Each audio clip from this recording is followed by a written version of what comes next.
Who were the first to bring gifts, money, jewelry, etc., for the construction of the Mishkan, of the temple in the desert, as is discussed in the Parsha of this week? So before I give you the answer, let us say together, chapter 100, and thank Hashem, and pray to Hashem for the ultimate miracle.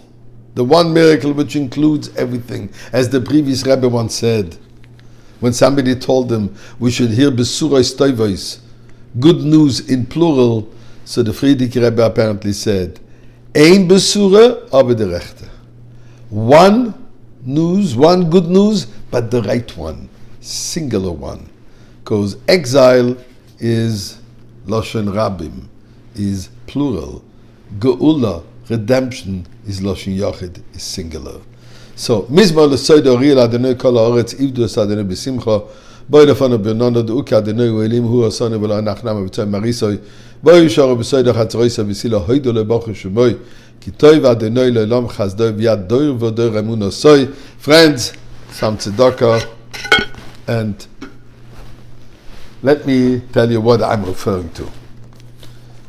Parsha of this week, Vayakhel, where the Torah tells us about the actual gathering of the Jewish people and the construction,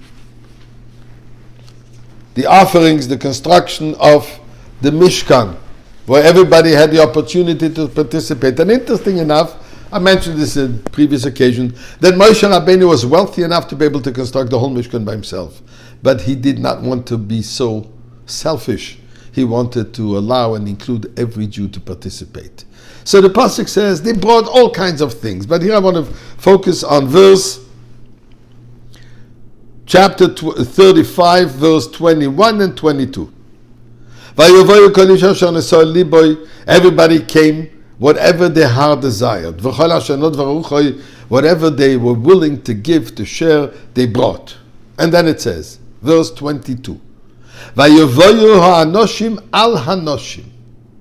man came over the women. Whatever their heart was willing to share, they gave. Chach, v'nezem, v'tabaz, v'chumaz, kol kli zohav. All the golden utensils, vessels, jewelry.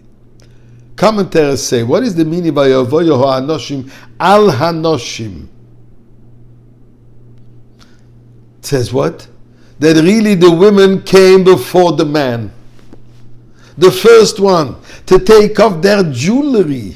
And who wants to part with personal jewelry? It has emotional attachment, etc., etc. They parted with it because they wanted to be the first to come and bring it to the Mishkan for the building of the temple. And what did they bring? So it says, Chach, Nezem, Tabaz, V'chumaz. Even Ezra explains what are these kind of jewelry. It says, Chach, earrings. Nezem, nose ring. Tabaz, a finger ring, rings. A chumaz, a bracelet.